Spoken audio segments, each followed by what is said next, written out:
Compañeros, a continuación damos inicio a la primera conferencia titulada Principales indicadores de brecha del sector telecomunicaciones.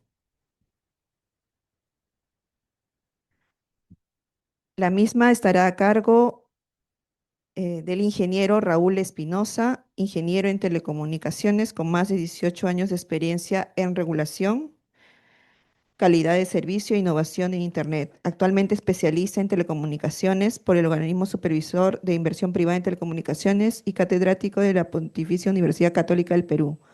Posee formación de posgrado en regulación de servicios públicos, Big Data, IoT y economía digital, destacando por su liderazgo e impulso al desarrollo del sector. Démosle la bienvenida y con un fuerte aplauso al ingeniero. Arrancamos con lo que es el concepto de brecha digital, ¿ok? Primero, tengamos en cuenta que brecha digital básicamente es un concepto que tiene múltiples aristas, ¿ok? Arrancamos con lo que nos dice estas multilaterales. OCDE, por ejemplo, nos dice que es la desigualdad en el acceso y uso entre los usuarios que acceden a los servicios de comunicaciones. Banco Mundial nos habla ya algo interesante, que es la diferencia entre lo urbano y lo rural. Y la ONU agrega algo adicional que es bastante, para tenerlo en cuenta, que es que esta brecha digital perpetúa las desigualdades sociales y económicas. Entonces, en ese sentido, esas ideas fuerza es la que nos vamos a llevar para centrar cuál es el concepto de brecha digital. ¿Ok?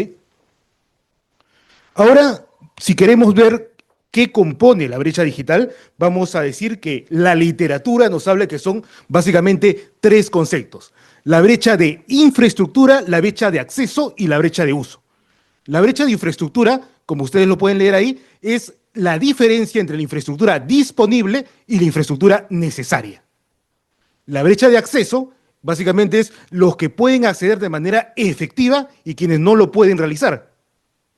Y la brecha de uso, que es, digamos, lo más relevante, lo que se apunta finalmente que el usuario pueda no solo tener ubicación de infraestructura de red, no pueda acceder al servicio, sino también pueda hacer el uso eficiente de esta conectividad, ¿no? Esa es la diferencia entre los que lo usan efectivamente y quienes no lo usan o lo usan de manera limitada, ¿ok? Esos son, digamos, los componentes de la brecha digital. Ahora veamos cómo ha ido evolucionando la tasa de acceso a los servicios de telecomunicaciones. ¿Okay? Acá tenemos la data y acá muy buen punto de lo que hace el regulador de telecomunicaciones, OCITEL, mediante la encuesta nacional, la encuesta de hogares de telecomunicaciones, el ERESTEL, que nos brinda esta información. Por ejemplo, en rojo tenemos el servicio más importante, cómo ha ido evolucionando, ¿no es cierto? 3 puntos: 2012, 2019 y 2023, para que veamos esta evolución. Vamos a ver claramente. Esto es hogares que tienen algún tipo de acceso a Internet. Entendemos algún tipo de acceso como algún miembro del hogar y de algún tipo de dispositivo que pueden tener, ¿ok? Vamos a ver cómo el que más crece a la toma de la encuesta del 2023 es el acceso a Internet, que el 91.9% de hogares ya está accediendo a Internet, ¿ok? ¿Y cuál es el que está, por ejemplo, bajando? Ahí pueden ver telefonía fija, ¿no? El celeste claro, que al corte del 23 es 9.6% de hogares que están accediendo a telefonía fija, ¿no? Entonces, ¿y cuál se mantiene, digamos, o ha crecido ligeramente? Telefonía móvil, que el 98.8% de hogares tiene acceso a telefonía móvil, ¿ok? Tengamos estos datos presentes. Un dato también interesante para ponerlo acá en palestra es el tema de cómo ha ido Perú en la comparativa internacional. Estos son datas históricas de UCLA, de las mediciones que hacen de la velocidad mediana de acceso a Internet. Vamos a encontrar que Perú, por ejemplo, cuando empezó todo, digamos, esta medición, a ver, de acá veo mejor, en el año 22, por ejemplo, que inicia la serie de los datos, Perú estaba en el puesto 6 a 7 y empieza a escalar fuertemente. Por enero del 24 empieza a escalar, digamos, ahí como una carrerita de caballos, y ahora lo tenemos en enero del 24 en segundo lugar a nivel regional. Perú tiene el segundo lugar a nivel regional en velocidad de Internet fijo, velocidad mediana, medido por UCLA, ¿no? Medidores internacionales. ¿Ok? ¿Qué lo dibuja esto? Y vamos con la siguiente lámina. Nos dibuja el momento interesante que está pasando el mercado peruano referente a el acceso de tecnología de fibra al hogar. Otra métrica que también nos dibuja el momento interesante que está viviendo el mercado peruano es esta consultora Poitopic. ¿Qué es lo que nos dice Poitopic? 3 puntos, 22, 23 y 24, señala a Perú entre los top 10, ¿no? En segundo lugar principalmente, de tasa de crecimiento de acceso de usuario FTTH a nivel mundial.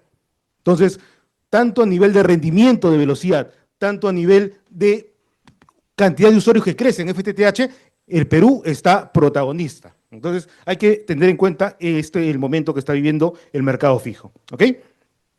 Teniendo esta primera presentación de lo que es, digamos, la brecha de infraestructura, vamos a hablar un poco más de lo que es el desarrollo, por ejemplo, de cobertura de infraestructura en dos aristas. La móvil, estamos hablando principalmente de redes 4G y también hablamos de FTTH, lo que hemos estado viendo anterior. Nosotros sabemos que Perú, por ejemplo, tiene 1900 distritos, más de 1900 distritos, ¿no es cierto? Y los puntitos en verde son los distritos que tienen fibra al hogar, que son 807 al cierre del 2024. Y los distritos que no tienen fibra al hogar son los rojos, ¿no es cierto? Que son de la totalidad de 1900, 1084 distritos no tienen acceso a fibra al hogar, por ejemplo. Hay bastante tema pendiente por hacer. Vamos ahora por la parte móvil. En la parte móvil, por ejemplo, tenemos que Perú, sabemos que tiene más de 95.000 centros poblados, ¿no es cierto? Y tenemos que de esos, básicamente con tecnología 4G, hay 61.000 centros poblados y 35.000 centros poblados aproximadamente no tienen cobertura 4G, para que tengamos ahí claro cuáles son las tareas pendientes. ¿Ok? Vayamos ahora a hablar un poco de esta comparativa de la brecha del acceso, pero mirados particularmente desde el punto de hogares urbanos versus hogares rurales. ¿Ok? Algunos datos bastante interesantes ahí vamos a ver. A ver. ¿Qué es lo que tenemos ahí? Lo que tenemos ahí en la gráfica básicamente es en verde el acceso rural y en celeste el acceso urbano. Lo de rojito es esa brecha.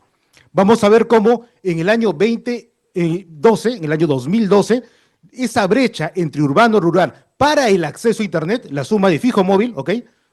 Para el acceso a Internet es de 23, o sea, 23.6%. Eso ha ido cambiando y vemos una reducción de esa brecha al año 2023, que es aproximadamente 14.2, ¿no? Hay una reducción de brecha clara en la parte del acceso a Internet, ¿ok?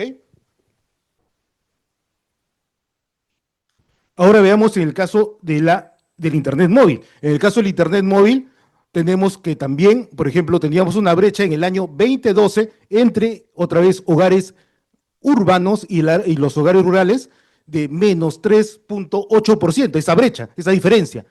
Y, digamos, en el año 2023, esta brecha es del menos 14%, ¿no es cierto? Que, digamos, vamos a tener, y vamos a verlo en la siguiente lámina, el acceso móvil de los hogares es el principal catalizador para que, digamos, algún tipo de conexión a Internet tenga el hogar. ¿Por qué digo esto? Porque en la siguiente lámina vamos a ver que el fijo es otra historia. En el fijo, esa diferencia, la brecha, para el año 2023 entre el rural y el urbano para los hogares es del 39%, ¿no es cierto? Entonces ahí hay una cifra, digamos, mucho trabajo por avanzar. Miran, y Raúl, pero si estábamos protagonistas digamos, en los indicadores fijos, ¿por qué todavía existe una brecha? Porque realmente hemos partido de repente de un punto muy abajo, ¿no? Entonces estamos acelerando bastante y eso nos hace saltar en las métricas mundiales, pero hay todavía, señores, mucho trabajo por realizar, ¿no? Especialmente en las redes fijas, ¿ok? Indicadores bastante interesantes para tocarlo, para mencionarlo, es, por ejemplo, razones por las cuales no se contrataría Internet fijo y las razones por las cuales las personas no usan Internet. ¿Okay? Vamos a revisar un poco esto. Vale decir que toda esta data la pueden encontrar poniendo, por ejemplo, en Google, Erestel o Citel, encuesta, y ahí tienen todo un montón de análisis. Creo que esa presentación tendrá 120 láminas de un montón de datos, de análisis, para que puedan ustedes hacer sus estudios. También tienen la data madre, para que lo puedan ustedes mismos analizar. ¿Ok? Pero volviendo acá, tenemos, por ejemplo, la lámina es razones por no contratar Internet fijo, ¿no es cierto?, del cierre del 23, acá tenemos. Por ejemplo, ¿qué es lo que nos dice? No contrato Internet fijo porque prefiero el móvil. el anaranjado es el 2023, versus lo que decían en el 2013, que era el 4%, ¿no? Entonces ahorita pueden ver, la gente no está contratando fijo porque está prefiriendo la móvil en el 2023, porque no lo necesito, por ejemplo. 2023 me dice el 23% no lo necesito, pero antes más personas referían que no lo necesitaba en 10 años atrás. ¿Ok? Las tarifas son muy caras. Básicamente, esta diferencia de los 10 años se mantiene, ¿cierto? Y porque el servicio no llega a mi localidad, vamos a notar que esta diferencia de que las personas dicen que no llega a su localidad, los hogares dicen que no llegan a su localidad, crece un poco, ¿no? Crece un poco. 9.3 versus 10 años atrás que era 7.23. ¿Ok? Cifras para tener en cuenta, nos dibujan un poco el escenario de lo que estamos enfrentando. Y esto también parece bastante interesante, que es razones por qué no se usa Internet. ¿Ok? El otro era por qué no contrato, este es por qué no uso. Porque no sé, por ejemplo, en la primera parte es porque no sé usar Internet. Y hay un crecimiento, vean ustedes, en el año 2023 hay un crecimiento del 30% a 10 años atrás, el 27% de las personas decían que no usan Internet porque no saben cómo usarlo, ¿no? Después tenemos porque no lo necesito, un 29.3% en el año 23 y 10 años atrás, 26.86%, ¿no? Entonces, y por ejemplo, esta parte que dice no me interesa, ha reducido. En el año 2023, 10% me dicen que no le interesa a los hogares, pero 10 años atrás te lo decía 13% no me interesa, ¿no? Entonces, vamos viendo y vamos jugando con esas métricas, ¿ok? Datos adicionales, vamos llegando ya a la final de esta parte que quería compartir con ustedes. Esta es una encuesta que realizó el OCITEL a los ISPs. Estos son una encuesta exclusivamente a las empresas operadoras que despliegan fibra al hogar. En esta encuesta se realizó el 2023, se realizó más o menos a 61 ISPs. Identifica principalmente cuáles son esos dos obstáculos que refieren estas empresas operadoras para hacer el despliegue de fibra al hogar, ¿no? Ahí tenemos que el principal con 23% del puntaje era dificultad del acceso a la infraestructura existente. Es decir, cómo voy a poder acceder a postes, a ductos, ¿no? De repente referían un poco el tema de que cuando llego para hacer el mantenimiento, cuando llego para hacer la operación, está cerrado, hay un tema de logística para entrar a estos ductos, a estos sitios. Entonces, es un tema que ellos sienten que les está frenando el despliegue, ¿no? El siguiente punto es trámites municipales, efectivamente, ¿no? Muchos, el 22% se llevó esta parte, 22% te hablaba, son los trámites municipales los que me están frenando el despliegue de fibra al hogar. ¿Okay? Otra pregunta también bastante interesante que les comparto es, se les preguntó a los ISPs cuáles consideran son los principales agentes que obstaculizan el despliegue de FTTH. Identificaron con el 25%, básicamente igualados, ¿no? 25% los municipios o los gobiernos regionales y eso nos dio bastante, digamos, atención ahí, otros operadores o otros proveedores de infraestructura, que también les obstaculizan para que un nuevo entrante venga al mercado. ¿Ok? Entonces, vamos teniendo estas métricas acá bastante interesantes para dibujar el escenario que va a ser más detallado por nuestros panelistas a continuación. Les dejo esto. Fuentes de información, quieren ver un poco más a fondo esta data, quieren de repente hacer sus mismas investigaciones, dos fuentes ahí. Punku, que es, digamos, un sitio estadístico de información del sector telecomunicaciones desarrollado en el mismo OCITEL, y también la encuesta residencial de hogares de telecomunicaciones, que también ustedes ponen en Google esa información y se bajan la data madre y los análisis que ya se han hecho. Conclusiones rápidas para cerrar esta primera intervención. Definitivamente estamos viendo una expansión de Internet sin precedentes en Perú. Lo han visto, digamos, nos pone en la palestra internacional lo que estamos viviendo. Hay una brecha de acceso con respecto a las zonas rurales que se ha reducido. Hemos visto también indicadores que se han estado reduciendo. Esa brecha, ¿no? En la parte rural, urbano-rural que hemos estado viendo, se está reduciendo, pero falta aún, digamos, más trabajo. Especialmente, no lo he puesto acá, pero especialmente es cuando hay una comparativa internacional, se ve un poco rezagados ahí en este trabajo, especialmente en zonas rurales por parte de Perú. Necesitamos también políticas de oferta de impulso de infraestructura relevantes. De repente también va a ser un tema de análisis de la red dorsal, uno de los temas más importantes que tiene que ya ver de repente una solución. Y también está muy pendiente el tema de la licitación de la banda de 5G, ¿no es cierto? Eso también, como pasó en los casos de Chile, pasó en los casos de Brasil, esto empujó fuertemente el desarrollo de infraestructura. Se espera que también pase lo mismo en Perú. Finalmente, y ya esto nos compete mucho, los ingenieros que estamos acá, nos gusta mucho la tecnología, nos gusta explorar, es ver esa forma de, mediante nuevas tecnologías, tratar de reducir la brecha. ¿Ok? Y es un compromiso de repente también que nos podemos llevar nosotros de esta primera ponencia. Bueno, eso sería todo lo que quería compartir y nada más. Muchas gracias.